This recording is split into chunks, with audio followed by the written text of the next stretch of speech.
lost all control. Gravity is all that I know. She's over me.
Good evening, everybody. I am so glad to see you all tonight. Happy Saturday to everybody out there in listening land. Just thrilled to be here. I am Brent Thomas, and you are listening to the Paranormal Portal. I think we have a great show lined up for you, but I think that every night. So, so I hope you guys are doing great, but I'm not alone here. I got my good friend and co-host sitting here right next to me right now, and his name, of course, is Mr. Don Longbeard. Welcome to the show. Why do I keep getting invited back to this place? Who invited you? Who's this guy sitting next to me? What do you mean invited, Don? Don't get upset. Don't ask. I give you breakfast in bed. Don't ask me how I got in. No, that's not true, ladies and gentlemen. For the record, Don does not give me breakfast in bed. No. But he doesn't mind dessert. No. Well, you might lose microphone privileges tonight, Don. I'm just saying. It might be technical difficulties in your future. Well, you know, when we first sat down, we did have the little issue with the microphone. We did. You know, just kind of classical paranormal portal issues. They happen every once in a while, and there's no understanding why or when or where, but they just kind of pop up, and I don't know what to say. You know, I just got called number one. Thank you, really. Number one? Yeah, she said, Aether, you're number one. I get a trophy and a medallion and everything. It's awesome. Oh, that's wonderful. And hello to all of you guys in TFR. Well, a few of you that are in there. TFR, how you doing? Looking at TFR, Wookie is in there.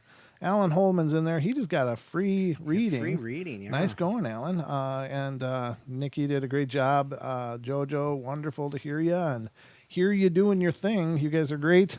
And it's very fun to listen to, and it's a pleasure following you guys. So I'm thrilled to be doing that. Regula Girl's in there. How you doing, Regula? Hi, Regula. We miss you. Haven't seen you for a while. But I'm sure you have a valid excuse slip to hand in. What is it? Douchlander. I'm just going to go with Douche. That's incorrect, but okay. I don't want to say Douchlander, do I? You just did. All one is in there. Don, you're in there. Enlightened Yep. Dawn is in there. And Donkey Hottie's up in the house, too. Hottie. Donkey's a hottie. I don't know what's going on there, but welcome to the show, those of you in TFR. And if, ladies and gentlemen, you're hearing the sound of my voice and you're not on YouTube, but you're on iHeart, TuneIn, or TalkStream Live, and you want to be part of the Paranormal Portal experience, you can certainly do that by going over to tfrlive.com/chat. And you can be in the TFR chat room, or you can head over to youtube.com/paranormal portal. There's 2 chat rooms rolling. And you're welcome in either one of them. What's going on? What am I missing? No, I'm just laughing at you. Oh, okay. Well, the phone lines are always open, ladies and gentlemen, on the Paranormal Portal, especially when we don't have a guest. So our phone number is 720-923-0500. Again, 720-923-0500. You can certainly call in if you have something that you would like to discuss in terms of the paranormal. This isn't counseling or anything. So Unfortunately, we can't talk about beard oils and waxes. no, and most people shouldn't in polite conversation. But no, we love it when you guys call in. And last night, of course, we had a great show with Deb and lots of amazing call-ins and participation. I do have to make a correction. I said last night I thought I heard Shay, but it was Sherry who called in. Sherry Luella called in, and that was her. Excellent. I apologize that I missed your name. We chatted after the show, though, and it was really cool. So very fun night. Lots of call-ins last night. It was great fun. If you haven't heard it and you want to check it out, it's on the archives here on TFR, or you can check it out on our YouTube channel as well, youtube.com/Paranormal Portal. But we got a lot of fun lined up for you tonight, and I think there's nothing better than to start out with than Don. How many are going to go to Area 51 now? I checked it out, and we're looking at, the last I saw was 751,000, so 750,000 people. 751,000 people are going to go check out and see if they can just walk into a top secret military controlled installation. And that's an awful lot of body bags. That's all I'm going to say. So, they've been,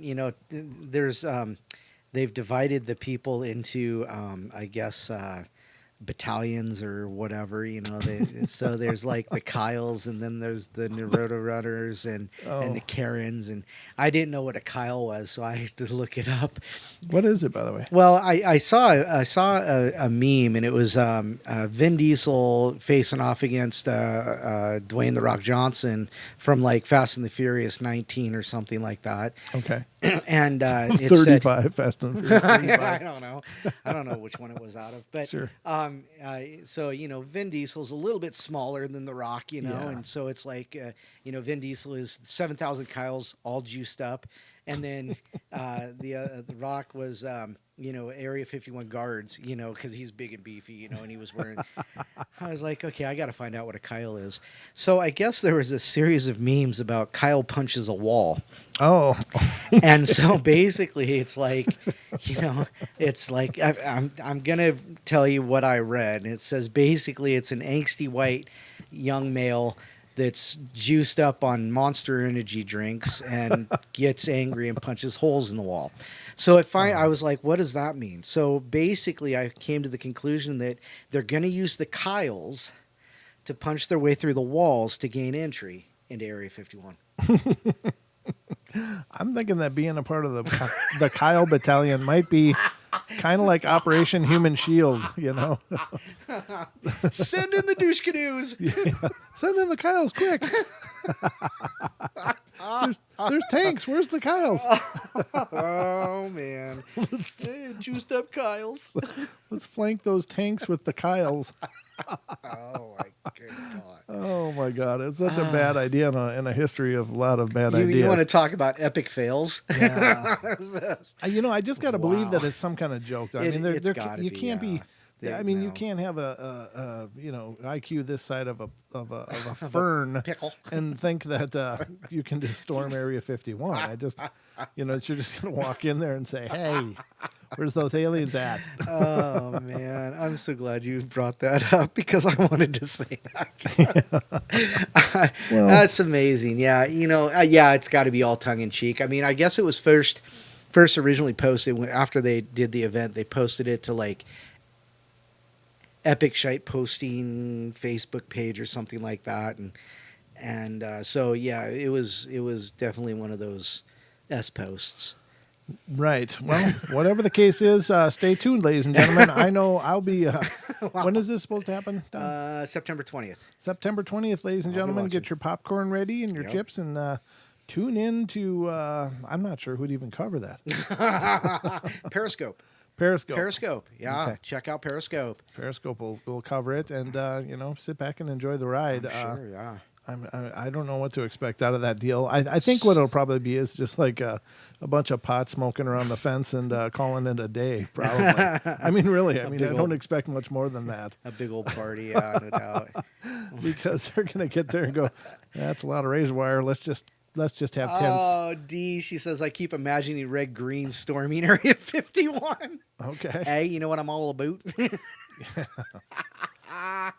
There is that. Oh, my goodness. National Idiot Day, September 20th. Yeah, that's right. Mark your calendars, ladies and gentlemen. It's going to be an epic day of some sort. We're not sure what. Is that on the weekend? I hope it's like on a Saturday. It could be. If it's not on a Saturday, I hope it's a Wednesday, so I can do some live coverage. Yeah. Well, it's all right. But anyway, I wanted to mention that because that's of course. Oh, it's a Friday. That figures. It's a Friday. It's well, a you Friday. could probably get the day off. You know, that's not a bad idea. We could maybe stream it on the portal, actually. See if we can get an agreement with Periscope and do some live streaming of that. Oh, no. All right. So I got some listener emails to read to you guys, and I hope you enjoy them. Let's see. So let me get this pulled up so I can see it. All right. So a couple of emails. This first one came from a listener named Renee, and says, I went to try out a horse and possibly purchase the horse, and I was riding her after the owner had ridden her, and well, she spooked. And anyway, things went sideways. The horse was crow hopping and going all kinds of ways, and well, I came off of her and I came out of body. I was looking at myself. I was in the air, face to face with myself. I could see myself. My eyes were huge. My body was going to the ground. And I saw all of that. And then I was back in as I was pushing myself off the ground. It was a bad accident, and it got me airlifted to a neurotrauma unit that had a brain bleed, or she had a brain bleed, and praise God that stopped, and also a bruised brain. But seeing myself was so clear. I didn't feel the impact, and I guess that was a good thing. Just thought I'd share that. Thank you. You know, and that's interesting because our psychics have said many times when we talk about the moment of death that we're not really in the body. And I think Chris Gio has mentioned that as well on his show, that, he believes that by the time you actually, are about to die, you're already out of the body anyway. And you're just, it's basically the body just stopping at that point. And that's a great, great indicator of that, is that she was bucked off the horse or slid off or whatever, was heading towards the ground face first, was suddenly out of her body, looking at her own body falling, Right. and then boom, was back in the body and pushing off. And that's pretty intense. So there must be something to that, in traumatic incidences where it's going to be a very, very painful thing, does our consciousness just spontaneously eject from the body pending whatever's going to happen on the other side of the trauma. Right. So is it like, boom, out, okay, what's going on? And then maybe back in. I don't know. That's very interesting. But what's... No, I was just thinking, would it be kind of like a fear response? You don't want to be in your body when you initially hit, but you don't mind being there after you do. I don't know. Yeah, well, I mean, if if it's like, oh, we're gonna live, okay, we'll go back in. I don't know, but the person, she remembers suddenly being back in the body, and pushing up off the ground, like, oh, right, yeah. And so, I mean, I'm sure glad everything worked out. But that's just an amazing story, and it's a pretty incredible experience, demonstrating that possibly when we're on that step, on that threshold. Maybe we do kind of bump out of the body. And I've shared the experience that I had as a child when I nearly drowned. And the longer that I was struggling, the more it was like I was watching someone else do it. So I kind of understand what that feels like, to be not quite in your body. Like, right. It doesn't feel like you're panicking as much anymore. And it's just this weird feeling of like drifting. And it wasn't as scary as I would have thought it would have been.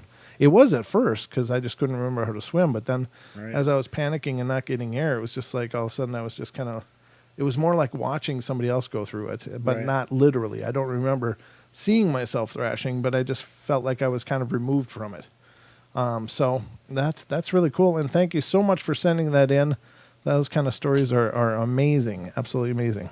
I really appreciate that. Yeah, So those are great stories. they really are. They really are cool. Let me move that over to there so I don't misplace it. And then I'm going to get to this one. Now, this is a few different stories, and this is coming from Addie, listener named Addie, and says, here are a few stories of paranormal encounters I've come across over the years, mainly at my mom's house, which we moved into when I was 11.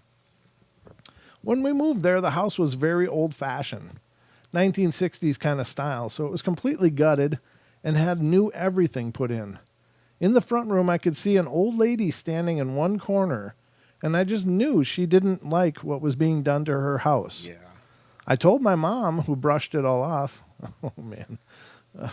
A few years later, the next-door neighbor came around with a picture of the old lady who lived there previously, sat in a chair where I saw her standing. And I've seen her stand there quite a few times, and safe to say, my mom was freaked out when she saw the picture.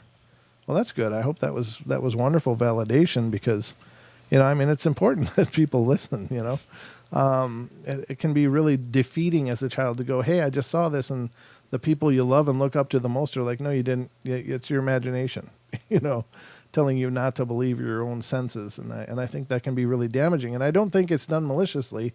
It's just a parent's attempt to soothe their child. Right. But unfortunately, it has very negative consequences, I believe, in the children. So rather than, no, you didn't, just say, well, let's talk about what you saw and how does that make you feel? And, see if you can work through it with the child that obviously needs to talk. So the next one, again, another story of my mom's house. My bedroom was top right of the house. The rooms always had a strange feeling to it.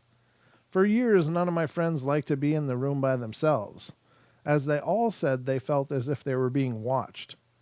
I remember a few times during my teenage years where I would wake up in the room and sense someone was there, and I would run into my mom and dad's room. A number of times, some people from a spiritualist church my aunt used to go to came around to move the spirits of 2 children. From what I can gather, I think I must shine like light to spirits, and they are drawn to me. My mother's dad, who passed away when she was young, is also a frequent visitor to my mom's house. All ghost-type things really scare my mom. It fascinates her to hear about it, but not have it happen to her. A group of mediums and clairvoyants, not sure which, came around and did a circle in the front room, and they asked my mom, did she want Granddad to leave the house, and she said yes. Oh, that's sad. When she did, the front door slammed really loud. Goodness. But the thing is, it was already shut. I don't know if my old room still has some kind of portal in it. Maybe as the one corner was always either hot or cold, and sometimes I would come into my room and one half of the bed would be warm, as if someone had lain down on the bed for a while. I'd always run and show my mom, who would say maybe the cat laid down there. And it would be a feasible theory if the cat was the size of a human. There's only one single bed in my room now, and a drawers for when I come over and stay over. But a few times my mom has heard bangs upstairs and finds the drawers open, or some of my things on the floor that were sat on top of the drawers. Her 3 dogs also growl when this happens. It's not constant. It seems my mom gets some paranormal activity, and then it goes. My mom still rings me, though, when weird things happen in the house. Sometimes the dogs will growl at things, or you can hear banging in the night. One time my dad's phone shot across the table.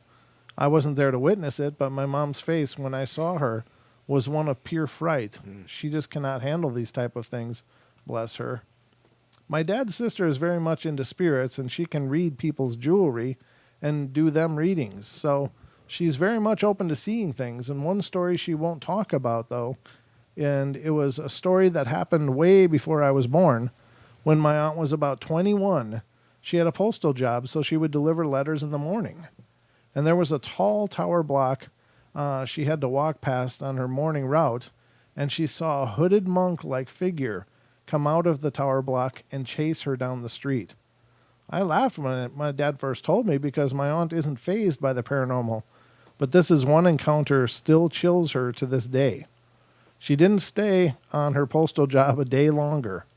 And there's a story in the area of a dark monk-like figure that has terrified people before. It's one of the scary stories of the area, the mysterious black figure scaring the life out of people. Wow, that is intense. Great stories and wonderful, wonderful experiences. Obviously, not all happy, but they are really amazing experiences. You know, those are experiences. Because I sit here and I say I don't recall any really poignant experiences that I've had myself, and even just those ones. I mean, they're not really scary, but there's something there to look at and examine and qualify. So Yeah. I mean, like I've said before, me waking up in the middle of the night, seeing my bathrobe hanging on the thing and scaring the crap out of me. I mean, that's one thing, but that's something very easily explained. But Right. I want something that's not so easily explained. Well, hang on. Hold my beer. Hold my beer. We've just started this ride. Yeah, this is the portal, Don. Be careful what you say, though. I mean, Yeah, seriously, because, and I mean, really, because when you challenge the universe like that, the universe has a way to come knocking. yeah, the universe will answer, and you got to be prepared. And remember, you asked for it. Well, now I'm just saying, seriously, like you don't challenge the universe if you don't want Deb the says answer. Deb says don't push it, be open, trust yourself. Well, I trust myself implicitly, but and I'm open, and I don't want to push it, but I mean, whatever. Well, I'm just saying, I just be careful when you make statements like that, because it may never happen, but it may, and if it does, you can't hardly complain about it because you did ask for it. I have this bump in the back of my neck. Is it an implant? I don't know, maybe. Not the right kind. No, Aussie Tiger, you cannot knock. No knock here.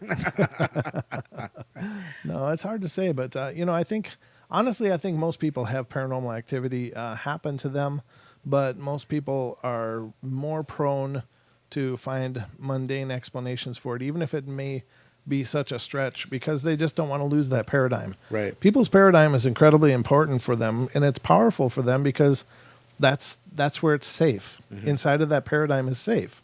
And when something comes along and challenges that, Right. that's like, puts them in a whole different place, and they're no longer in control, and the world suddenly became really big and frightening. So Right. I don't know. I'm just saying. Just some interesting things. But again, thank you to those of you who sent in stories. I Yes, appreciate it. thank you. Keep them coming. If any more of you guys out there have stories that you'd like to share, we'd love to hear from you. And you can email them to paranormalportalradio@gmail.com. And I'll be happy to share them with our audience, both here and on the podcast. All of these stories will be eventually shared on the podcast. I've shared some of them, but we'll definitely get to that. So we are just about 4 minutes out of the break. Wow. Already? We're moving along. Wow. We're moving along. So let's see. I have this pulled open, Don, and I wanted to go over this. Okay. So this is some creepy stories, and I hope they're good. I read the first one or two, and I thought they were pretty decent. But it says, I was stationed in Seoul, South Korea. Is it Seoul? How do you say Seoul. that? Yeah, Seoul. Just Seoul. Okay. It looks like Seoul, but Seoul, South Korea, several years ago. And I was taking a shower in my room, and when I got out, the word leave was written in small letters in the fog on the bathroom mirror. I didn't even have a roommate because NCOs got their own private rooms.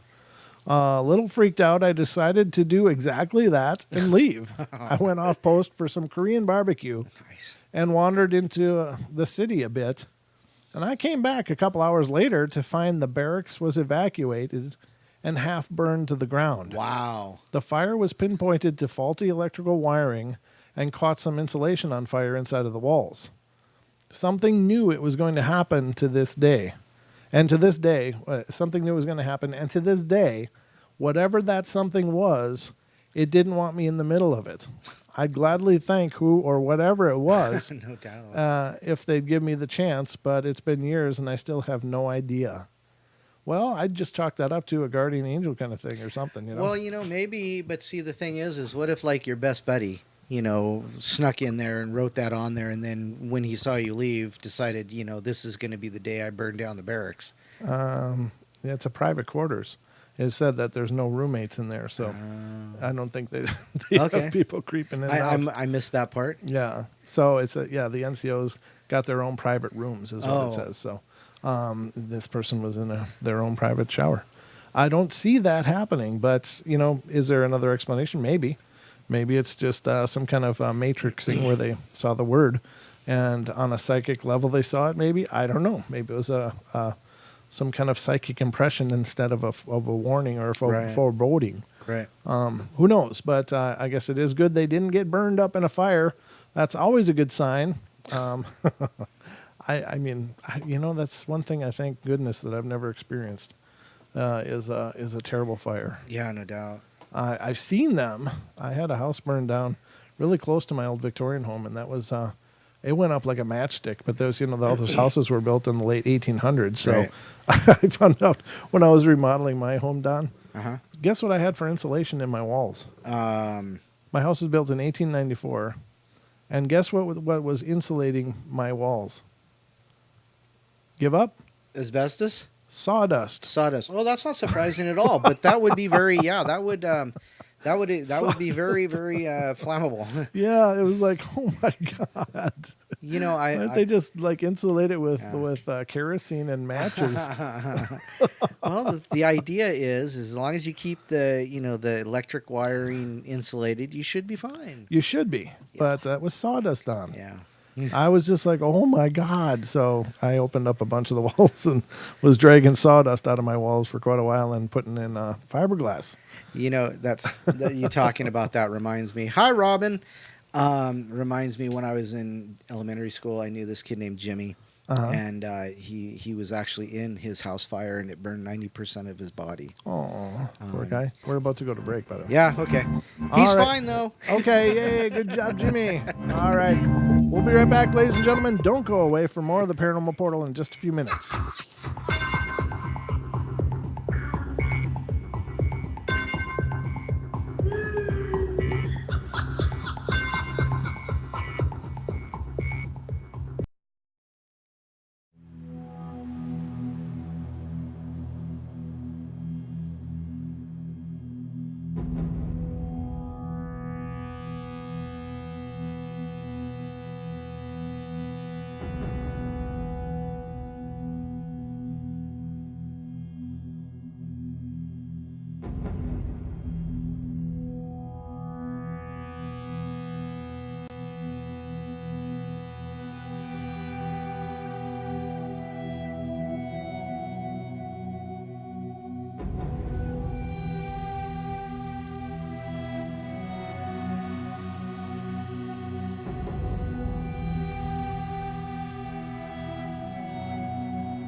welcome back, everybody. I hope you had a wonderful break. I did. I was just fanning myself. It's sweatier than hell in the studio, isn't it, Don? That's two hot guys here in the studio. Jesus. Oh, my God. There goes my mic. Yeah, well, at least one hot guy. Sorry. The other one's just sweating his Yeah. off. No, it's just a warm day here in the It is. It's quite warm Pacific Inland Northwest. It's sun's finally going down though, so it should cool off quick. That's one thing I love about here is it can be really hot during the day, but then in the evenings it gets real cool. And then it rains. And then it rains. I'm good with the rain. I like the rain. Except when it's in the middle of the day. Except when that's that. Because Yeah. it just makes it muggy. Yeah, but we are the Paranormal Portal, and we are going through a bunch of paranormal stuff tonight, and hope you are enjoying it so far. Just had a couple of great listener emails, which are always fun. And again, if you guys want to write in, please do. It's paranormalportalradio@gmail.com. If you have an account or encounter or an idea of your own that you'd like to discuss, we'd be happy to do it. And make sure if you don't want us to, announce your name, say, hey, don't use my name with the story, of course.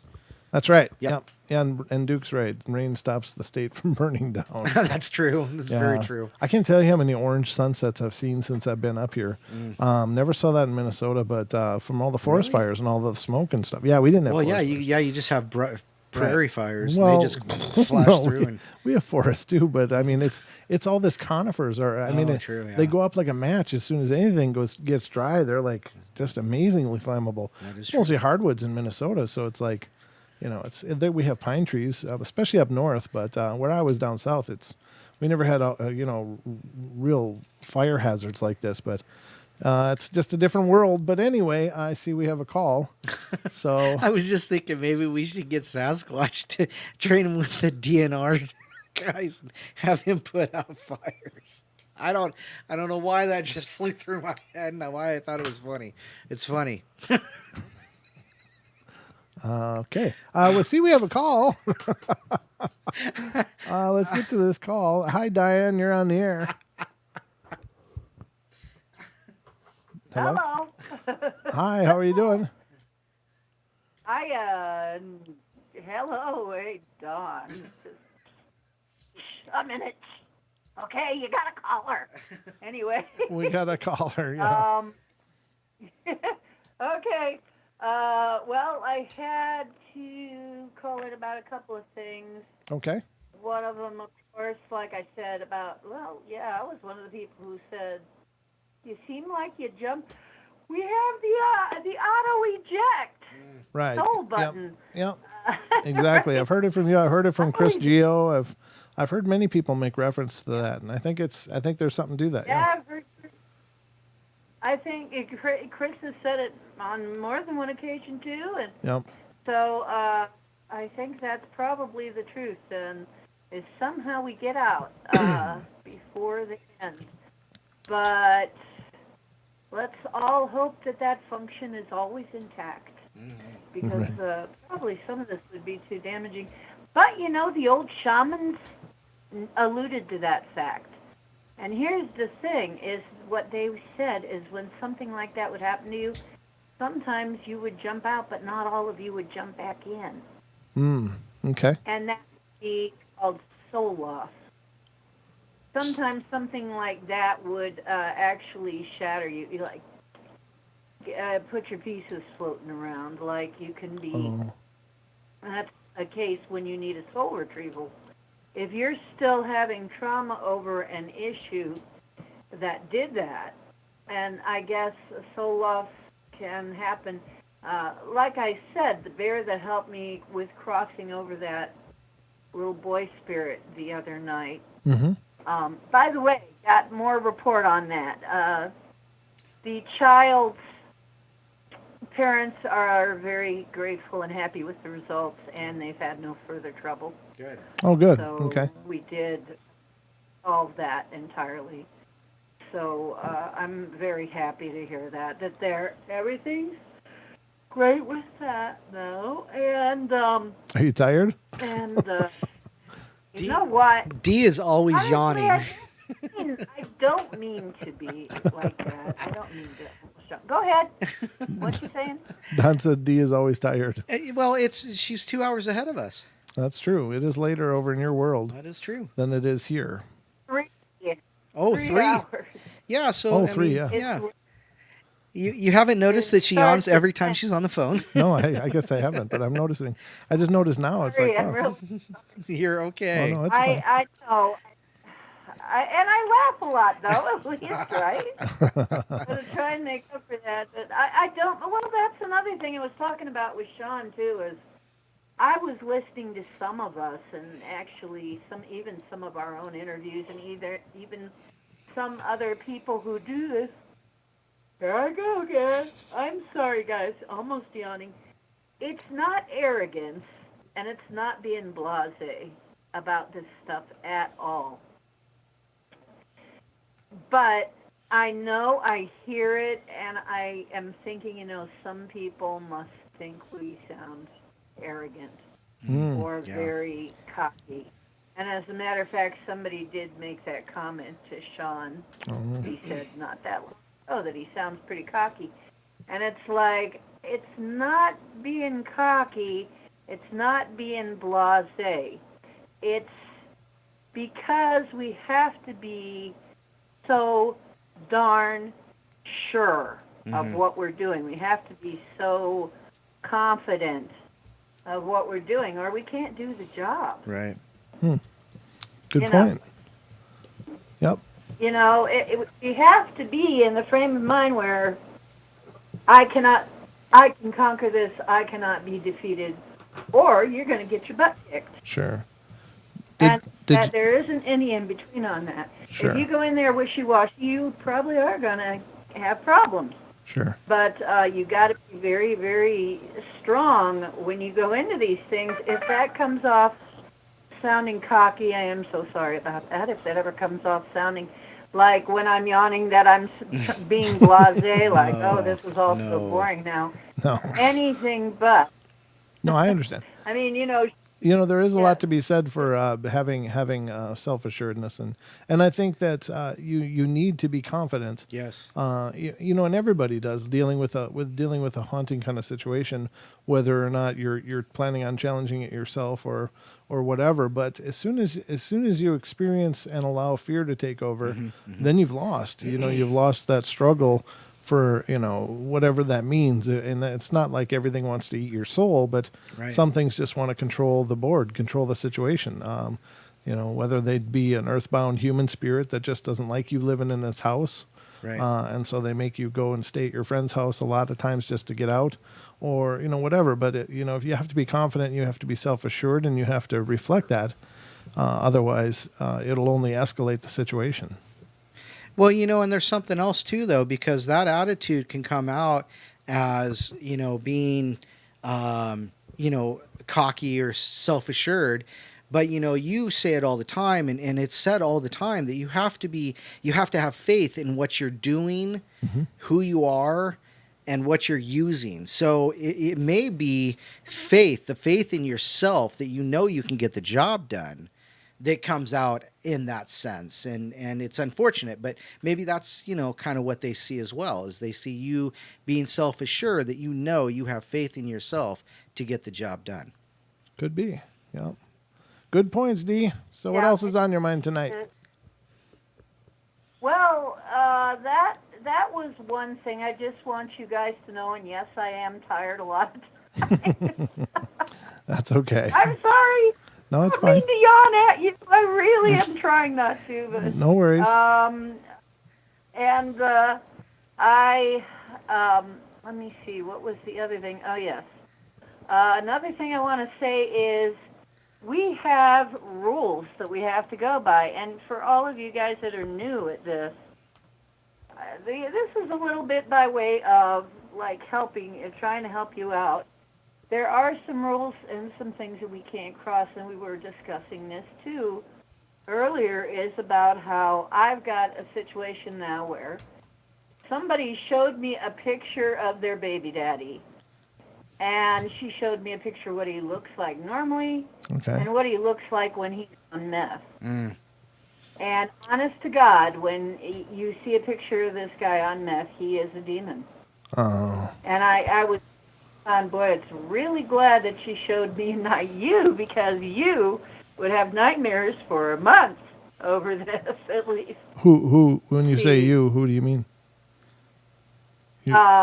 Sean would have Oh. nightmares Oh. over Oh, it. gotcha. Right. Okay. He's very sensitive to pictures. Yeah. I mean, you show him a picture and he'll. People have showed him pictures and he's gone, ah, yikes. Yeah. You know, he just. No, you should have warned me. It's like, no, you aren't seeing this one, Sean, because this one will give you nightmares for about a month.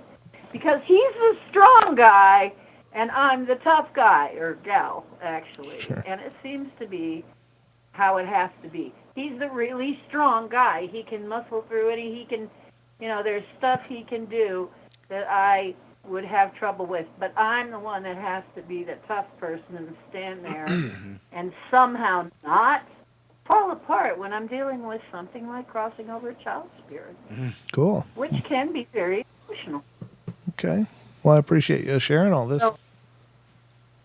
So you need to also be aware of the fact that this person, since I have not got permission to do anything about this person yet, to get rid of that demon, I can't do it. From the There are meth? rules. They're even From the you mean Huh? you mean from the meth? From the meth. Right. Well, the The problem meth guy, yeah. it won't matter what you do if the No. person is still Keeps using doing meth. it, It's yep. going to keep having the same problem. So, and I'm not saying that it's not it's not in a spiritual thing, but even if the person says, "Yeah, get rid of it," it won't matter if the person's still using meth. They're going to continue to be a train wreck, and something else is going to come in then. So, Or maybe something even worse. right, exactly. And So, if we violate free will, we are beginning to turn into the other side. This is something else we discussed. And I might have to make a video as soon as I can make a video again. It seems like all my tech is kind of screwy again. But okay. honestly, I want to remind people that we cannot get on any slippery slopes where we start to become the other guys. We start to become more like the other side, because and yet even they go by rules. They will try to procure your permission somehow. Sure. So they can say it wasn't unwilling. They will do any kind of trickery in order to procure your agreement with them, and so you have to watch out with that too, and that's another reason we have to be real definite. But we can't just come in and say, okay, but my will over you. It's a free will. We have to respect free will. So if they say, like I have a friend, she's got some serious deep traumas from her childhood, and I've said, I think I can clear them. Do you want me to? And when she said no, I'm going to own it. Wow. I have to step back and say, okay. Absolutely. Okay, fine. Yeah. Part of that journey. And we have to remember, huh? Part of the journey sometimes. Yes. We have to remember certain rules to this game. I know it seems like a game. It's really not. I'm not saying game in a frivolous way. I'm saying No, we understand. there are rules to this. So kind of reminding people of all that, and once again, just imagining, this giant duct tape wall. Red Green Ghost Area 51. I would like to see somebody do that as a skit. Oh, God. Imagining them constructing this duct tape. But has nobody ever thought that if you're saying you're going to 51, Area 51, that even if there was anything there, they would move it by now? Well, I've been saying the same thing. That's kind of the whole thing. And it's not like this has been a covert operation. It's been all over social media. So it has like 0% chance of doing anything. I just think it has to be some kind of joke or something. And it's just taken on a life of its own. Yeah. So nobody can be that stupid. Go weenies and drink beer and do Yeah. something. I don't know. Yeah. I'll sign up for that. Yeah. We could make the drive for that. Some Of course, anyway. But kind of little get together out there, but honest to God, they're not going to find. How do they ever No, think they're going to find they're not anything going if to. they're It's never going to go anywhere, but it's at least a conversation piece for now. But Yeah. thank you so much for calling in. It's wonderful to hear from you as well. Okay, and that was, I think, I'm trying to say, well, if there was something kind of important, I'll call back. Okay. All right, my dear. Love you. I'll just call back. You know the number. Okay.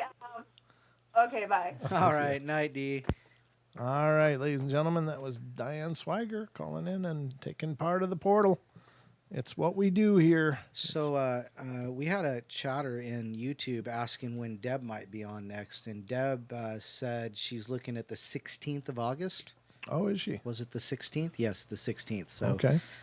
Maybe look into your calendar. Well, yeah. When I'm ready to announce that, I sure will. We'll check on it though.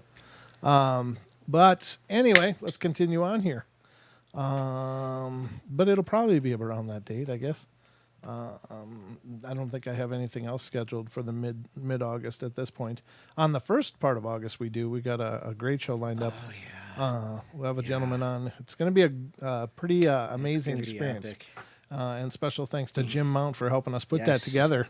We really appreciate that. I'm really looking forward to having this person on. He is someone who's incredibly involved in the UFO field and has some incredibly profound insights into the Roswell situation. It's going to be a great show. So I'll release more on that when I'm ready. But yeah, I'm sure on the 16th she'll be on. But I'll have to look at it when I got some time. But let's continue on. And the next one on my list of things is I was 18 and my brother Chris was 16. And I also have a brother James who was 5 at the time. And we just moved into an older house that used to be 3 apartments. And we just about finished unpacking and we designated rooms. James's room was directly above the living room with the staircase. And James went up to discover his new room. And Chris and I took a short walk around the neighborhood and we got back and we're sitting in the living room just talking. My mom says she's going to get pizza for dinner and leaves. And she took a fairly long time, which is normal for her. And I think she really enjoys the small breaks when she can leave the house without James. And I never object to babysitting. Besides, James is plenty occupied with his new room. And Chris and I were just there talking in the living room. And James is super excited about his new bedroom. We hear him running and stomping upstairs, opening and closing doors. And sometimes he slams the doors pretty hard, but whatever, he's just a kid. And I assume, I assumed he fell asleep since the noises stopped eventually. Mm-hmm. Well, I hear my mom's car pull up and I get up to meet her at the kitchen and Mom comes in carrying soda and James follows directly behind her, carrying the food, yelling, "Pizza time!" She took him with her to get dinner, which is confirmed by my mom. Chris and I just looked at each other, taking too long to comprehend what was just happening. So I believe that the house, I lived at that house for 4 years, and that was the only time something really freaked me out. So James wasn't in his little bedroom upstairs jumping around and slamming doors. Someone else was up there slamming doors. Very creepy. Another one, at my old apartment, I was brushing my teeth and my makeup bag flew off the shelf and slammed into the wall across the room. No windows, no fan. The bag was all the way on the back of the shelf against the wall. It did not fall. It flew like the opening pitch. I noped the hell out of there and went to bed. Next morning, I checked my phone and had a notification from the Sleep as Android app. It records movement and sound overnight to wake you at the lightest point of your sleep cycle. And I do not sleep talk, and I live alone. And I heard on the recording my bedroom door creak open. It had a very distinct creak, and a male voice talking lowly, and then the door closing again. Oh, no. I lived on the 14th story of a building with no balconies, and one needs a coded key card to get in from the front door. and to use the elevator or open the stairwell, and then to open the door to the hallway and to get into the front door of the apartment and to get into my bedroom. So if I go to the bathroom and forget my key card, I'm locked out of my bedroom. I would be insane to break in. It would be insane to break into any of these. I moved out a few months later. Mm-hmm. Has all these fancy locks, but it's still got some old ghosts. You can't move out the old ghosts with fancy locks, ladies and gentlemen. It just doesn't matter. What do we got left on the clock here, Don? We got about 5 minutes. We're Really? doing good. Wow. Yep. 5 minutes till the hour break, ladies and gentlemen. That's how quickly the time vortex works here in the portal. It is a time anomaly, and that's okay. It's another story here. I get insomnia. It was one of those nights, and I was sitting out on my back porch at about 4 a.m. smoking a cigarette. It was one of those eerie nights where there's absolutely no breeze, and it's just completely quiet out. We have woods behind our house, and as I was sitting there, I see this person making his way through the canopy of the trees, like jumping from tree to tree, 30 or 40 feet up in the air. I was absolutely stunned, and I just sat there dumbly, too afraid and confused to even get up and run inside the house. This person or thing or whatever it was stops directly behind my house and looks at me. At this point, it's about 50 feet away and maybe 40 feet up in the air. It pauses for about 5 seconds, staring in my direction. I'm absolutely certain that it wasn't an animal. Its body was human-shaped, and it definitely wasn't a raccoon, bear, or any other things people have suggested it might have been. But the way it was moving through the trees definitely was not human. No human, I don't care how adroit they are, could move like that. It was too dark to make out much detail in the face, clothing, or anything like that. After about 5 seconds of looking at me, it turns away and takes off the same way it had been going before, just leaping from tree to tree at a fast pace. Within a few more seconds, it was out of sight. What the hell was that, huh? So, could that be a younger Squatch? I don't know. I would think maybe a mini Squatch. Well, yeah, it could be a mini Squatch. I mean, because I keep every time I think of like a baby Squatch, I think of like an 80-pound baby. You know, it's like maybe I'm wrong. Maybe Sure. But I mean, they've got to be big. I'm sure they're pretty good sized babies, but I don't think this is like baby, but this it's a human shape. It's jumping from tree to tree. It stops and stares. Now she does seem to make she or he, I don't know, seems to make a reference of clothing. Right. It was too dark to make out detail of the face, clothing, or anything like that.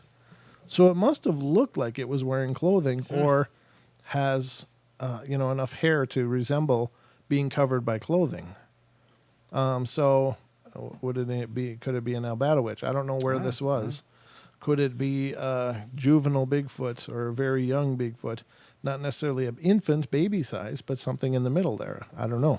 It seemed to be on its own, which I wouldn't think for a young Bigfoot that would be the case at all, because I don't think they let them just wander. They don't let them wander. They keep her eye on their children too, huh? Apparently, they're pretty doting parents, as I understand it. But I don't know. Very, very strange.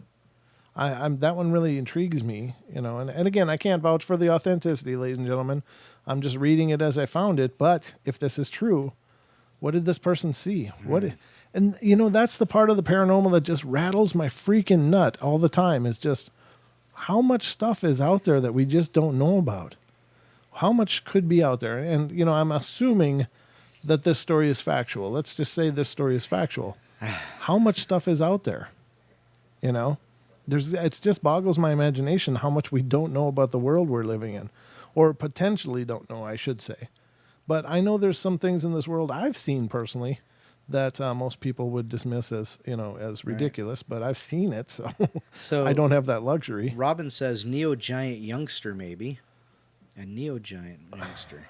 That's I don't know hardly anything about the giants, so I have no idea of what that would mean or what that might look like. I'm not saying you're wrong, Robin. It's, We just have no point of reference. right. I just don't know what that means. I don't know how to understand what that might look like. But yeah, very, very curious. Curiouser and curiouser. We've got to be close to break, We must be, huh? Yeah. Let's take a look here. We are at 36 seconds, which Don. means music will be kicking in here shortly. And we're going to take the hour break, ladies and gentlemen, so don't go away. And please, a reminder to check out the podcast if you have not. Anywhere you find podcasts, you'll find the Paranormal Portal. So just search for Paranormal Portal on Pandora, Spotify, iTunes, iHeart, wherever you get your podcast from. Check us out. We're out there 3 times a week, Monday, Wednesday, Friday, and we'd love your support. We'll be right back.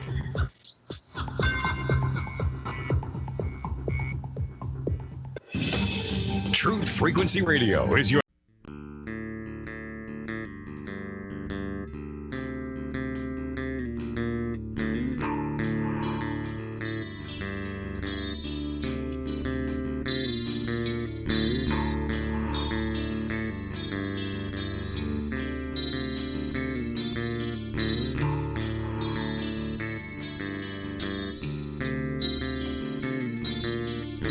Everybody likes to play their games. Everybody loves to place their bets.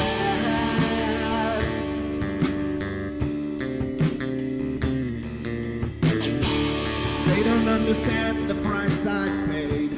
They don't care to comprehend.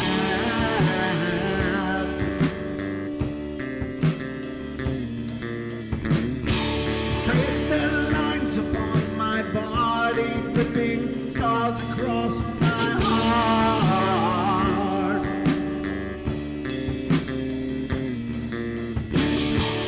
Raging anger boils inside me as their lies keep falling apart.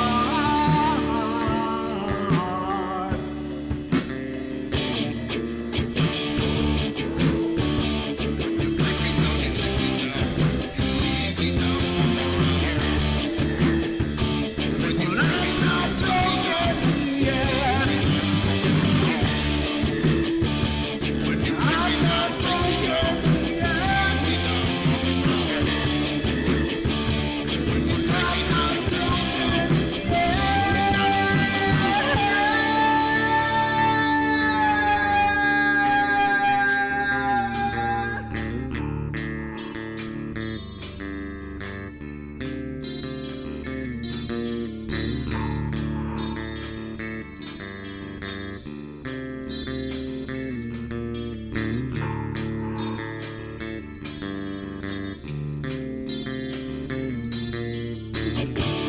I am finished with my silence. I am not a stupid toy.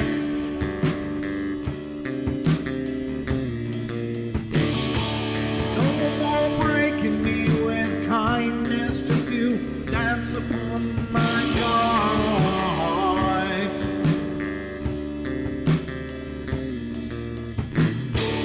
Leading me with empty promise, you're just another fucking mess.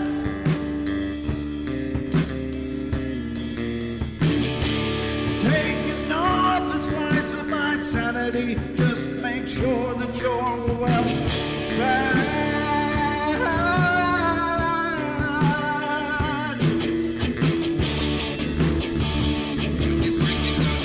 I'm not broken yet. I'm not broken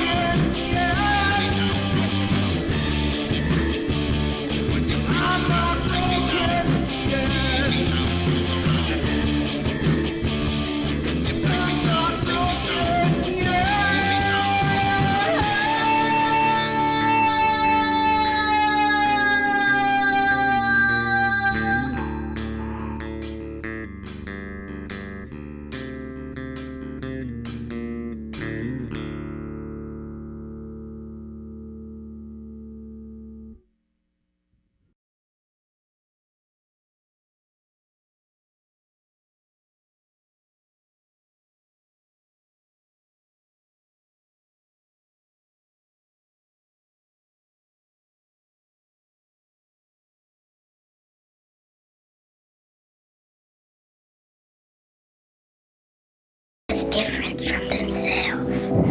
Her life force, it is very strong. It gives off its own illumination. It is a light that implies life and memory of love and home and earthly pleasures. Something they desperately desire, but can't have anymore. Right now, she's the closest thing to that. Poltergeists are usually associated with an individual. Hauntings seem to be connected with an area. A house, usually. Poltergeist disturbances are fairly short duration, perhaps a couple of months. Hauntings can go on for years.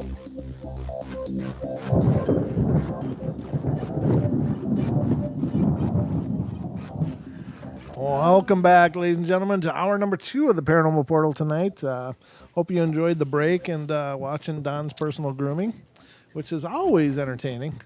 Us primates must groom. Yes, you must. You must keep your hair in control. You know, I've been working on that darn thing, and it's just looking so much more beautiful every day. Well, it's hard to see on that black shirt. That's true. That's true. It just kind of turns into a muddy, shadowy Here, mess actually, there. Let's see if I can. Does this help? It does. If you're looking for beard, there it is, ladies and gentlemen. Oh, well. Bring us back in, brother. So thanks for joining us again on the second hour. Here we are in the portal and TFR. Thank you for tuning in. And, of course, our friends over in YouTube. Real quick, I'm going to give a quick shout out. The participant list I see Angela and Chris. We got the Duke. We got Cha-Cha Din Din and Countess C. Don't encourage her. And, of course, she's late. She just got in. Okay. So she's actually one step from the basement. We got Dee. We got Deb Varner. Hi, Deb. Elaine. Jess. Hi, Jess. Round Electric. We got Robin with Strange Realms. Ken. William Bennett. And then also we have, that's the end of my list, but I know that, let's see, Aussie Tiger was here earlier. Gosh, we've had a lot of people in and out. Did you say Wes? We did have Mr. Sasquatch Chronicles in the house too. He might have stepped out momentarily. Well, I hope he stayed. I hope he does. I wonder if Mr. Lurkel's watching. We love them all. I love those guys. That's awesome. They're great guys. So one of our chatters in YouTube, Angela and Chris, said, when we were camping in New Brunswick, we experienced a Bigfoot experience. We could hear him close by. It made a thumping sound and at one point crashed through the woods. Very interesting. Yeah, those are you're definitely in the right spot to talk to people about Bigfoot. Yeah. Robin can talk about Bigfoot, but she prefers little people and proto-pygmies. But we've got Duke, and occasionally we have quite a few Bigfooters in here. And Cindy sometimes in here. Cindy and Bigfoot in Germany, and we've got. So you're in the right spot, and Bigfoot Rob over in Michigan. Yeah, absolutely. Yep. So yeah, I mean, and also, you asked when Deb will be on, so stay posted as Brent said. So there you go. So excellent, and feel free, anybody, email us. It's paranormalportalradio@gmail.com. Like I said earlier, if you don't want us to mention your name, just say, keep this anonymous, but please read it. Oh, and Jerry Klein, yes, thank you. Thank you, Duke. Yeah, Jerry. So there you go. Is Jerry in here tonight? No, okay. But Brian, or Duke shouted him out for Bigfoot, so there you go. Yeah, ladies and gentlemen, if you hear us say Duke, we're talking about Brian Sullivan. In the chat room, he's the host and creator of World Bigfoot Radio. You can find that on YouTube as well. Does a great job with tons of amazing episodes, myself included. I was a guest on one of them, and it's my favorite. It's his favorite one. No, I've listened to Duke for years. He does a fantastic job, and has been a wonderful friend, of course. Well, luckily enough, Robin from Strange Realm says the New Brunswick Bigfoot are shy, but they're really loud. They yell and whoop a lot. So, yeah, as long as they're not like throwing trees or, trying to eat your face, you'll be okay. Yeah. Just claim your space. Yeah. Make sure it's not very big. I claim these 3 inches, and that's it. Pee in a circle. Yeah, mark your turf. Don's got you peeing out there. Did you say micro turf? Mark your turf. Oh, right. Mark. Yeah. MARK. All right, I've been going through a list, ladies and gentlemen, of some creepiness, and that's always fun. The next one I'm going to read to you is, I was driving down a dirt back road with zero light aside from my headlights. Was that Nunkers Road? What the hell? When I was 16, I was with my best friend when we were joking and being teenagers when he says to me to look out for this box that was in the road. Mm-hmm. What I saw was a box slowly inching across the road. Now, this was a night with no wind in the Pacific Northwest. It says PNW. Yep. And there was clearly something in the box. And I approached slowly, thinking maybe a raccoon or cat was stuck under the box and needed help. And as I'm pulling alongside it, my friend starts getting a little freaked out. I look at him, car has stopped now, and I'm like, chill, dude. We can free it. And he starts begging me to drive. I look over and I see that it's not a box at all. It's just a piece of cardboard stood up on the end and just inching towards our car slowly. Oh. We were right next to it, so there were no strings pulling it, and there was no wind, so it couldn't be that. It took a second to register that what we were seeing wasn't normal. And once I did, I drove so fast out of there. To this day, I have absolutely no clue what the hell that was. So it was a piece of cardboard on end going across the road. Have you seen that? Bag crossing the road? Huh?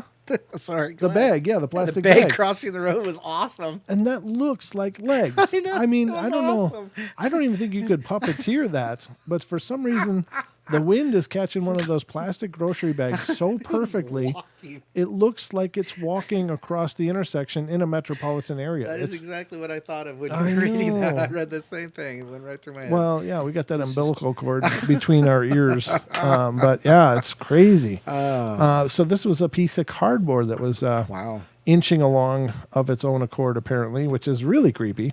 I don't know. What would you do, Don, if you saw a piece of cardboard inching across the road and you drove up to it and realized it wasn't a box? Kill it with fire. Would you? Yeah, you'd want to burn it? Oh, Don. No, I would actually stay there and watch to see if anything else happens. From a safe distance, though? Well, from as far away as I can get when it's a dark night on a dark road. Well, yeah. In the backwoods of Nunker nowhere. And yeah, it's hard to know. Yeah, so I mean, yeah, I'd definitely have a camera on it though, somehow or something. Wow. Just to see what would happen. I mean, anticlimactically in my case, it'd probably just fall over and that'd be it. Be like, oh, he noticed. Just like a wind spirit. He's on to us. He's on to us. He's found us. Yeah, exactly. It might be that piece of cardboard you're carrying around. Right. Well, you know what I was thinking of is little gnomes, like going, hey, yeah. let's cross the road. There's a car coming, but, grab some camouflage. And then it turns into a Geico commercial. Yeah, you drive alongside of it, and it's Buzz and Woody. That'd be funny. It's Buzz and Woody. Come on, Toy Story. Come on. But yes. That was a little clever, wasn't it? Yes, pretty funny. I thought it was cute. Smurfs. Cha-Cha says Yeah, leave it to Smurfs. but you spelled it wrong. How do you spell Smurfs? It's with a U. SMURFs. She confused Smurfs and surfs. So she's got that going for her, I guess. Next one. I had just moved into a tiny town that was literally in the middle of nowhere and had less than 100 people in total population. Wow. I was about 7 at the time and had overheard my parents talking about a dog that kept barking all night long, keeping them up. And I wanted to help them, so I went out looking for the neighbors with dogs to ask them if they could maybe keep their dogs from barking all night. Mm-hmm. So this particular town had a bad track record of houses catching on fire. Really? Wow. Can someone say arson? Arson. So there was a lot of old half-burned or ruined houses that had just been left to the earth. And this particular incident happened with one of these ruined houses. As I'm walking around, I hear someone call out to me, and so I turn to see a very beautifully kept lawn in front of a nice white 2-story house. And there was a nice old couple sitting in lawn chairs out front, and the woman was calling me over. And I walk over to the fence, and the woman asked me what I'm doing walking around by myself. And I had been living there for almost 6 months at that point, so I knew everyone, and it wasn't that weird for parents to let their kids out by themselves. So I tell them about the dog and ask if they know about it. And the woman says that it's her dog, and she'll try and keep it quiet from now on, and then offers me a full-size Snickers bar. Well, I took it. I know don't take candy from strangers, but there was a fence, and also, like I said, it was a very small town, and I wasn't really afraid of anything happening. And feeling like I had accomplished my goal, I set out home. And at that time, I really wanted to eat the Snickers, but it had melted on my walk back, so I stuck it in the freezer to chill. And then my friend comes over, and we head over to her house, and I forget about the candy. Wondering how the ruined houses fit into this. Well, when I returned home from my neighbor's house, I tell my mom about the nice couple and that they would keep their dog quiet, and I tell her where the house was, and she gets really confused. What do you mean? There isn't a house there. And I would have shown the candy as evidence, but I had actually forgotten about it. And after some back and forth, we agreed to go on a walk tomorrow in the daytime so I can show her which house I mean. The next day we walked down to where the house was, and there's no house. The well-kept lawn was just overgrown weeds, and the house was nothing more than a pile of rubble. Only the fence still remained. I ran home to show her the candy that I'd just remembered about, and that was gone too. Disclaimer, where the hell to go? Disclaimer, little brother was known for stealing things, so he might have taken it, but still. I still get chills when I pass by that vacant lot to this day, and I'm now 20 years old. Very creepy. The ghostly residence that just pops up. So was it a time slip? Could that have been a time slip, Don? Yeah, I guess it could have. I think more of just a manifestation, though. In this case, I think it would be a ghostly manifestation of obviously intelligent, I would imagine, but I don't think it would have been a time slip necessarily, because they only talked about that one house. They didn't talk about like around them, whether it was overgrown, you couldn't see any other houses or anything like that. So I'm leaning towards manifestation on this one. Okay.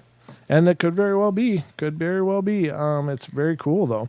If it was a manifestation, that's a hell of a manifestation, because that means two people were manifest and their lawn was manifest. The fence was there, but the lawn was manifest as being absolutely manicured. 2-story white house was manifest as well.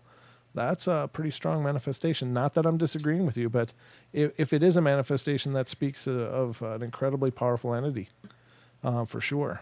That's because it's one thing to manifest your physical form, but to manifest an entire area is pretty profound. Well, I don't know. Maybe it's not necessarily a manifestation, but a projection, say a ghostly manifestation. So 1 or 2 manifest entities that created a projection that you perceived. Does that make sense? Sure. So it would be as an illusion, in other words. Sure. Or, just a glamour. Pixie glamour. Pixie glamour. There is that. That's possible. So, number next. Number next. I'm not going to count them out, which one we're on, but I woke up with a handprint on my chest and back after a night of good sleep. I have no idea how it got there. I was home alone for the night, and the handprints were bigger than mine. Wow. That must have hurt, though, wouldn't it? Yeah. Kerslap. And that was the end of the story? Yeah. Oh. Yeah, that's it. It was just a one run-on sentence story. No, that was actually 2 sentences. So Countess C on the last one says, how about a dimensional shift? Good point. Could be in a parallel dimension that he walked into somehow. Yeah. Transitioning through, and in the other dimension, the houses weren't burned down, or at least that one wasn't. But whatever the state of that house was, apparently the burning if it did catch fire and burn, it was so it was just a pile of rubble. So there wasn't even like charred remains. It was Right, just so it was an overgrown rubble. Old burn. Yeah. Yeah. Quite old. I wonder what keeps causing these houses to burn down. We're going to put the mall here, see? This is how we're going to set up this new development. Yeah. We're going to get rid Hey, of Sparky, those. I need you to clear Sparky. these lots. Did someone say arson? I what like arson. That's what it sounds like, yeah. All right, so the next one. This happened 2 years ago. I was half asleep and felt like I was being watched. Looked out my window, saw an old man hunched over with a walking stick. And that's funny. No, but Randall said sawdust installation. Yeah, that's I'm so surprised my house didn't burn. Funny. So what the hell? Okay. I lost this page keeps reformatting itself and like the stories move up and down. So again, let me start over. This happened like 2 years ago. I was half asleep and felt like I was being watched. Looked out my window and saw an old man hunched over with a walking stick and a crow on his shoulder, standing in my front yard about 150 feet away. He looked right at me. I saw this bright blue from one of his eyes. I rubbed my eye, and he had disappeared, and there was a murder of crows left standing around where he was. Oh. And this was in the early hours of the morning. And ladies and gentlemen, a group of crows is called a murder, just for the record. In case you didn't know that, I think it's important to point out because, that's not a common thing you hear all the time. Interesting. So if there's two crows and one flies away, is it an attempted murder? Was that the end of the story? I'm sorry. It was. That was the whole thing. Because that sounded like a description of Odin to me. It really does. Yeah, it has a real supernatural tang to it, doesn't it? It does, yeah. Like something very ethereal, like an ethereal being of some kind. Yeah. Very powerful. Duke says Merlin, he had a murder of crows. Oh, okay. Yeah, that's really powerful too. I don't know what color his eyes were, but this guy did catch a blue from one eye. Mm-hmm. Now, that if it was Odin, he'd only have one eye, wouldn't he? Only have one eye. That's exactly Good point. it. That's true. You were saying it, and then I was like, eyes. Say something about the eyes. Yep. Okay, well, I got my eyes. So there you go. Yep, there it is. Yeah, he has two ravens, but one may have been on it. Duke says Odin has two ravens. Yes, but they're not always both around at the same time. Oh, okay. So, anyway. It's possible. I don't know. I know that ravens were affiliated with Odin. I didn't know about two ravens or one or any he has two. Number. As a matter of fact, the reason he only has one eye is because he gave up his eye for wisdom. Right. And so they manifest in wisdom and knowledge as two ravens. Oh, gotcha. Okay. This is hard to explain, but I want to try. In my childhood home, my bedroom was on the second floor. Only one window, but it was a nice sized one, and I was about 12, and my sister shared the room with me, but was at her dad's that night. I was getting ready for bed, and my mom had me getting my pajamas and stuff ready for whatever, but the room was dark, and I hated when that happened because I'd have to walk across the room and turn the lights on, and it always scared me. I used a lamp that was set up on the other side near the window, and the light switch by the door wasn't connected to anything. Walked over to the switch to switch it on, and I swear I saw this human-type thing. I can't even fathom how else to describe it, staring in my bedroom from outside my window. It looked like it was tinted blue. Its face was unlike anything I've ever seen in any movie or literally anything else before. I was on the second floor as well, and still somehow saw it so clearly that I remember telling my mom it was like it was floating. Again, it wasn't too late, but it wasn't even close to being asleep at this point, so it definitely wasn't a dream or anything like that. I knew I saw something, and it always stuck with me. I stood and stared at it for a few solid seconds before bolting the hell out of there because I felt paralyzed. I remember feeling it stare back at me as well. I refused to sleep in my bedroom for about a whole year after that and pretty much moved into the living room and stayed the hell away from the windows. Every time I think about it now, 10 plus years later, I still get freaked out. I always still need to make sure every part of all my windows are completely covered by my blinds at night. I have only told my now fiance about this other than my family when I was a kid. But I wasn't able to explain it properly to him either. Obviously, I know this sounds completely ridiculous, but I've still never been able to explain it or the feeling it gave me. Finally got the strength to Google this a few months back, read a bunch of stories about other people experiencing eerily similar things too. So it was at least slightly comforting. Is that it? They don't speculate on what it was or what they read? No, these are just little snippets. So they're that. just conversation points, Don. Oh. They're it's just a summary, I guess, of the experience. But Right. I don't know what it could be. It's so hard to know. It's what would resonate blue. Could it be a djinn or something? I don't know. Maybe. Jinn, Yeah. DJINN. Yeah, no, I'm not laughing about that. Okay. I'm thinking of bluebirds. Oh, yeah, the avians, blue Yes. avians. Yeah. The bluebirds, yeah. I don't know what to think about all that garbage, but I don't even know if it's garbage or not, but it's just weird to me. Stuff. That stuff, yeah. We're I not should call judgy stuff. here. Uh-huh. Keep telling yourself that, Don. Please don't talk about politics. This is off topic, but does anyone here support Tommy Robinson?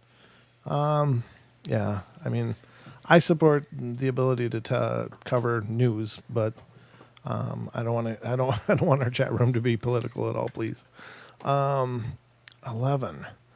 I was house sitting for a period of about 3 weeks during my senior year of high school. The house was on a road that led pretty deep into the mountains, and I was only needed because, what? And I was only, what am I reading here? I'm all screwed up here. I was house sitting for a period of about 3 weeks during my senior year of high school. The house was on a road that led pretty deep into the mountains, and I was only needed because a neighbor, who lived about a half a mile down the hill, got mad when the dogs barked at night. I dealt with some actual menaces, mainly scaring coyotes off of the chicken coop, but the entire time I was there, I was never at ease. The house was 3 stories tall, and the main entrance on a porch at the second floor. The bottom floor was mainly like a basement with a pool table, and the door to the stairway was able to be locked, so I kept it like that. Finally, the top floor was just the master bedroom and a balcony inside overlooking the living room.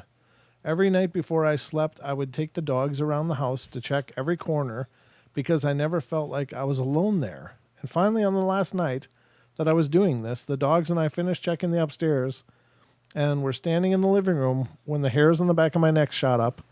And I swear that someone was on the balcony and said, "Shame, you leave tomorrow. I was looking forward to playing more."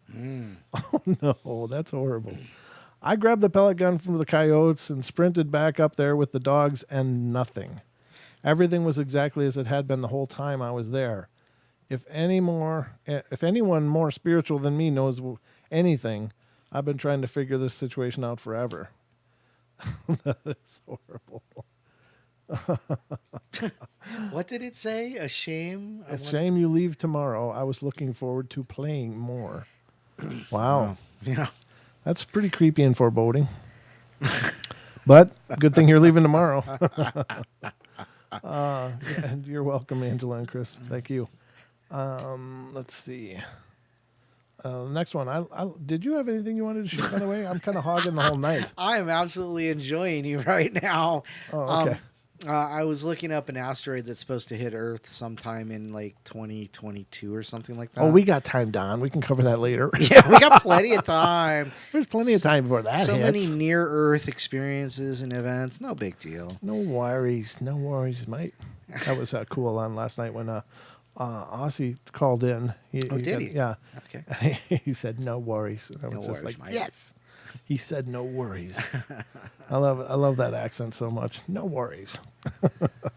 I love writing and thinking of stories, though I'm not very good at it, and was very excited when I took up a short creative writing class, and one assignment was to write something that focuses on character development. So my brain got stuck trying to choose all these stories that I've thought of before. Excuse me. And basically I had writer's block. So one night my parents decided to have dinner outside, and we had to drive down a road where the surrounding trees are huge. Excuse me again. Ugh. At least from where I'm from, to get there. And we had dinner and left. On the way back, it started raining really heavily. And when we reached home and was all getting ready for bed, there was a power trip, most likely from the storm. It's not like a power trip like most of us think. I think they meant the power went out. Oh, gotcha. And that's like when, trip breaker. yeah, Gotcha. yeah, trip the breaker, or trip the substation or something. But that's when I started to get an idea for a story. And basically my character was afraid of the dark. And my story explored how he developed that fear, and he was in a car when he was young with his mom driving, and there was a storm and the road was dark, and when a giant tree fell onto their car. Ooh. That's the gist of it. I was proud because it was one of the better stories of the assignment. The lecturer highlighted it. That is until I went home that night, and there was an accident in the news. An uprooted tree fell down under the road in a car and hit. And I think it was the first time I felt actual chills going down my spine. Wow. All right, we'll be right back, ladies and gentlemen. Last break. Don't go away.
Welcome back, ladies and gentlemen, to the last half hour of our show already. My Wow. God, dude. What the Yeah. hell, huh? That's why it's called a portal. It's a porta party, and then it's done. Portal party or porta party? A portal party. Portal party, absolutely. Yeah, it's pretty crazy, but it is moving along, and we are absolutely thrilled you're here with us. Of course, thank you guys so much for being here. Oh my God, is it a sweat box in here though, Don? Oh gosh. I'm getting like sticky underwear and everything, man. It's from I'm just sweating everywhere.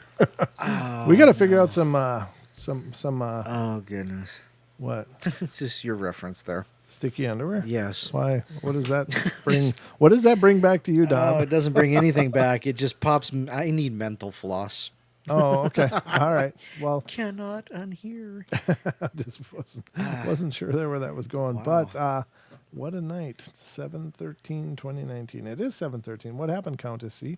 Oh, I guess there's a blackout in New York, and I thought I heard something about North Carolina. North Carolina. Did Deb go? I don't know. Yeah. Is Deb still here? She's in North Carolina. Sadly evidence. I don't know. Oh, okay. Well, it's a time of flux, ladies and gentlemen. For Isn't like Mercury in retrograde again? Deb said like 5 planets are in retrograde. yeah, they all lined up. Yeah. Yeah. So We must have been the focal point of that beam. the Earth, yeah, but I don't know about us necessarily. It's been pretty smooth here, really. All things considered, we've had a pretty smooth night. I don't think anything's really gone too sideways. As I knock on the wood. Deb says she's fine. Okay. No blackout there. All right. Well, I'm right. fine too. I gotta just quit sweating. That'd be fine. I mean, literally, I walk out of this room like last night. I walked out and it looked like I just got back from the gym. I was just all, just perspired. And it's warm in here tonight, isn't it, Don? Yeah, well, I just think it's too wild and crazy. It's all guys. wild and crazy, but you know what? We're getting through it. Mm-hmm. We love doing the show, and it will take a hell of a lot more than a little heat to stop us. That's right. Because we live for the portal. It'd take an attack on Area 51. It would take a mass slaughter at Area 51. We're just receiving this breaking news. There's bodies everywhere. It's a massacre. Game over, man. Game over. Not one shot was fired, but there's thousands of people in the fetal position sucking their thumbs. Oh, no. Let's continue then, shall we? You tell me there's no such thing as a sonic blaster. Oh, I think there is. Okay, then we're on the same page. Right. Yeah. Let's see. Well, there's even infrasound weapons, apparently. Well, yeah. So, like, Bigfoot is Yes. believed to do infrasound. Tigers are, elephants are, et cetera, et cetera. It apparently has real physiological effects on the human body, whatever this infrasound is. And apparently the military has gone to great lengths to develop infrasound weapons that'll just kind of zap you the same way a Bigfoot will. And Right. if you ever have read up and investigated what that means, people that have been zapped by it or believe they've been zapped by it have this real weird altered state kind of thing cooking, and and many have said it takes days to get back to normal. Like their body just feels all out of whack for a while. So, I mean, if there's some things you can defend against. I mean, there's just some things we are able to tolerate and handle, but that's one of those things I don't think you can. And I don't know if it's as it passes through the eardrum that it has this effect, or if it's just the way the waves hit us in our bodies. Right. So if you plugged your ears, would that be a defense against infrasound? I don't know. Or is it more just how it reacts with your body? That's interesting. I don't know. Well, think about, I mean, I had this friend named Caleb. Oh, he was my roommate way back when, before college days.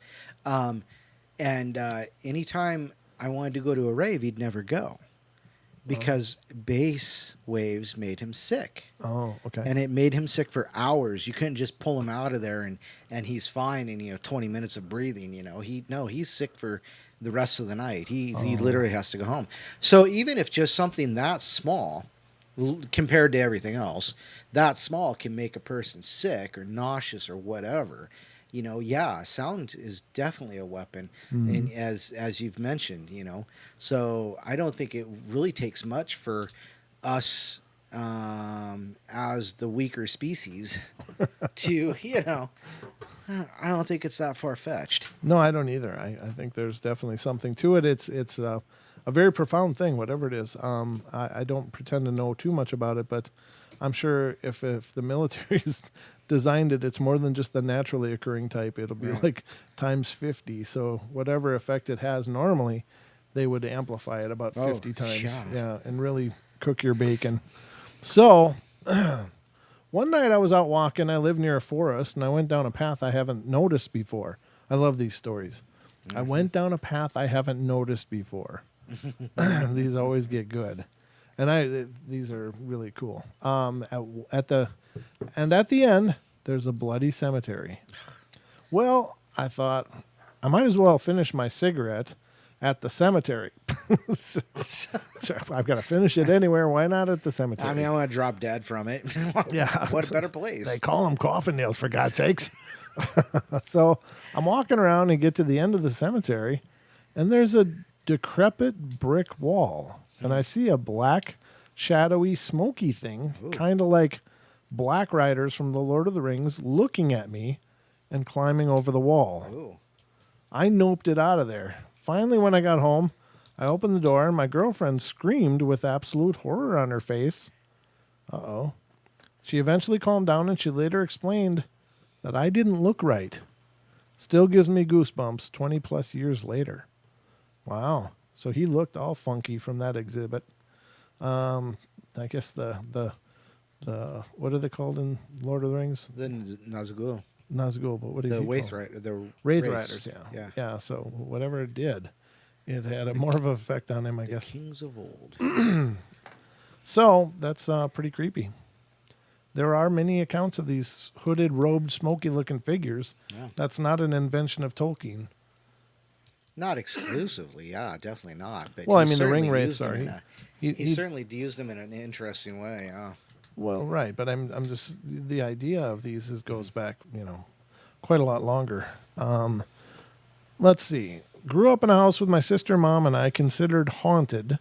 Most unexplained experience I had was late one night, lying across a 3-cushion couch. I felt something brush against my feet on the 3rd cushion, so I instantly sat up and saw what looked like an indentation on that cushion, as if someone just sat down beside me. Oh, that's pretty cool. Someone did sat down beside you. They wanted to snuggle. They sit even. They said, yeah, they do. Now, that's the curious part. So if they don't, they're transparent. They don't seem to be made of anything substantial that we can see, but they can still have sit mass. on a bed and create a mass indentation. Right. Excuse me. And they can sit on a bed. They can sit on a couch, and you can see where they're sitting. Now, I think I don't know what it is. I don't really know. I think it must be an act of intention, like they Right. intend for that to happen. Right. Because, I mean, if they are energy, then it doesn't have a physical mass like that. So what's going on? You just the way you said that. Okay. It sound like, well, let me put it to you this way. Don said, I went to sit my ass down on the seat. Oh, I got a lot of my ass. yeah. We both got some mass. But Sorry. no, that's all right. Wow. Reader associations tonight. Yeah, it's just the energy in the air, I guess. But, it's curious that they can create that impression of mass. Right. Yeah. Yeah. And there's stories out there, ladies and gentlemen, of people being grabbed by one of these things, and they'll lash out and throw a punch, Right. and they'll connect with something, like they've actually hit something. Mm-hmm. So I don't know if they have the ability to become a mass at will and then not, or what it is. So like if they're really manifest, like a human being, do they also manifest the mechanics of mass? Well, but see, you've pointed out to me many, many, many, many times that it takes a lot of energy to manifest mass. Mm-hmm. So, how would you determine how much power it would require to make that kind of mass to like knock you down and pull you through a hallway, like in one of our videos there, you know, or like you said, like we were just talking about, sitting down and creating an indentation in the bed. Is that like a one-shot thing? I mean, how long do they have to I don't know. regenerate or Yeah, recharge? You know, and all so- of that is all just theoretical, so we just don't yeah, know. speculative. Yeah, exactly. Right. So. It's just people throwing out theories and stuff, but it does seem to be a very profound act and not easily accomplished because these things don't manifest that way very often. Mostly it's just the disembodied voice or the weird sounds that, you know, or maybe a moving door at the most or something. But most ghostly manifestations are not overly profound like that. But when those really profound ones happen, so the theory is that it must require so much energy in order to Right. do it that Yeah. most ghostly apparitions wouldn't have that potential to use up that much energy. I don't know. I don't know what it does. I mean, does it require that at all? Maybe it doesn't. Maybe they have universal energy, but maybe they're just not interested in doing it. Maybe they all can do it. It's just all speculation. We have some peculiar people here in our chat room. Why? Well, William said something. I'm trying to put it together here. Oh, okay, here we go. He says, William says, we're German Americans here. We know better than to just take random trails in the woods. Nothing good's from wandering around the woods. And then he says, you want to meet cannibalistic witches? Because that's how you meet cannibalistic witches. Hansel? Gretel? Hansel? Gretel?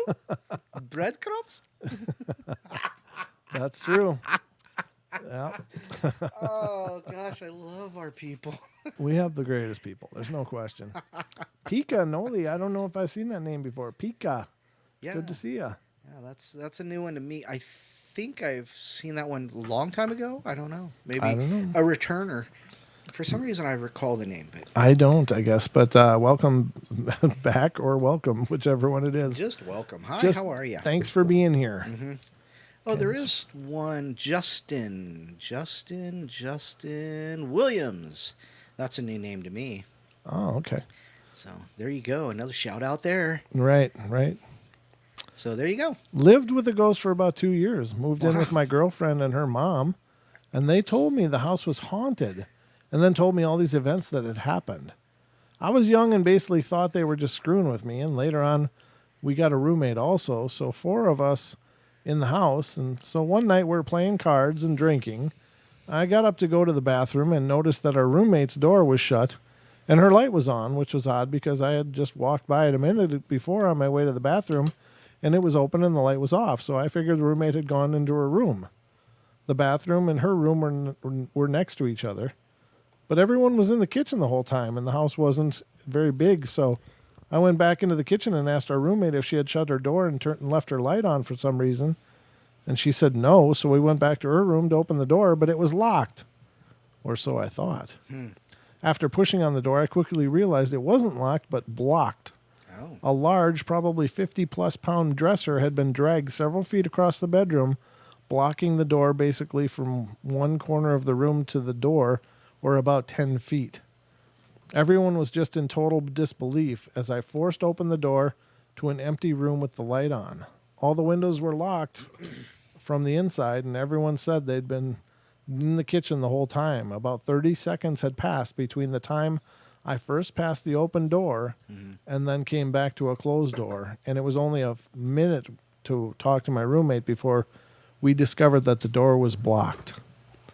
Pretty much impossible for someone to break in, shut the door, and move the chest. Also, I was the only male there. The 3 women that were there probably couldn't have moved the chest, as it would have been too heavy for them to move. I've thought about that a lot, and I have no real answer to how it would have happened, other than the explanation my girlfriend and her mom gave me about the ghost. A lot of odd things have happened to that house, but this was by far the most unexplainable one. There wasn't really anyone in the house that could have moved that dresser except me. Sure, the women could have moved it, but in the time that it took me to pee, and without making any noise, no one came in through the windows. No one in that room, no one in the closet. Super creepy. It is creepy. I don't know what to think about that. What do you think about that, Dawn? It's interesting. What can I say? If you've ruled everybody else out, maybe it's just maybe it's just a little person playing games with you. That's one hell of a strong little person, but you're right. Wow. Could be. We don't know how strong they are. Well, you get put enough drink and it wow. Hello, welcome to Don's. Don's aneurysm is currently taking place.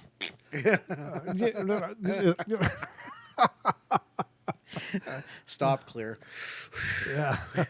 Wow. That was the most interesting thing that I've heard in a while. Whoa. You were working hard to get something out.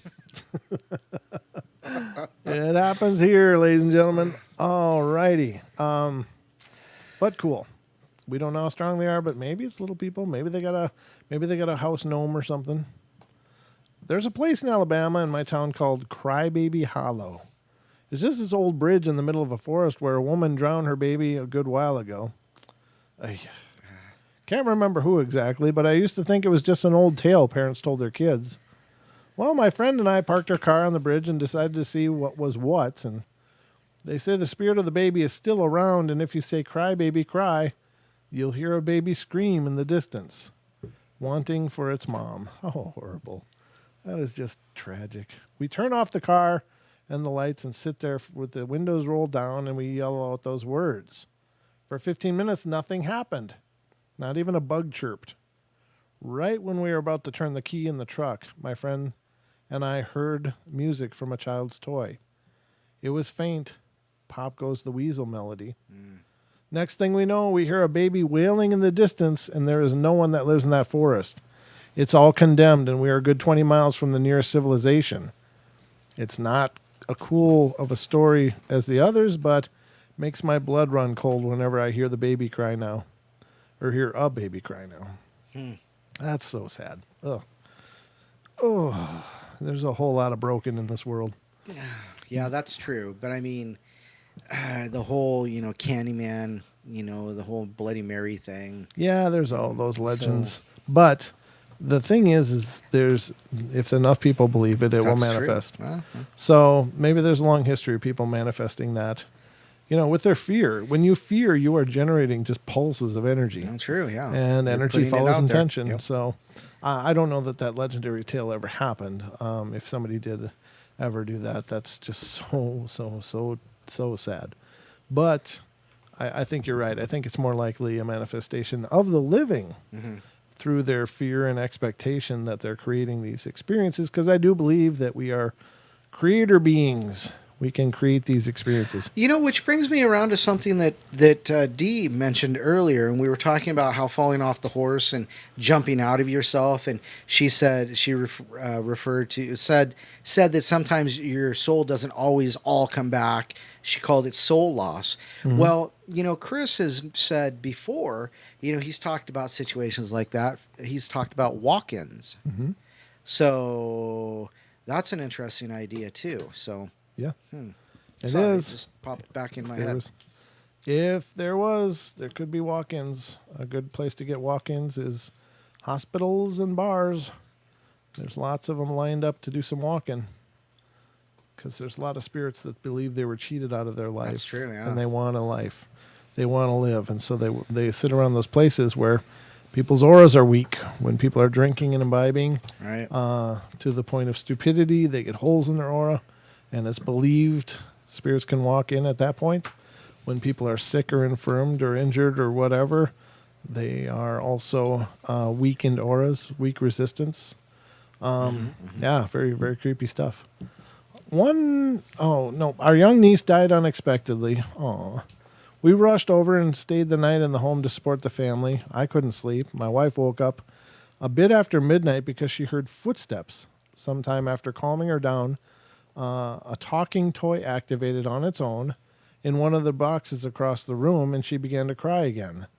I found it in the pile of boxes with other toys and brought them to the bed with us. It had batteries, but the switch was in the off position. We asked the deceased to answer yes by making it talk, no with nothing. We spent almost an hour asking questions. It was very peaceful and reassuring, and at one point it got to be too much and my wife asked it to stop, and it never activated again. That was a few years back, and there have been a few times since when we are having a deep conversation about her, and a random item will fall off the bar or a shelf on the other side of the room like someone bumped into it. We stopped talking deeply about her almost a year ago. That's sad. What It the is hell? sad, but it might just be a random connection. It might not be her. It's just like opening that Ouija board, that open connection.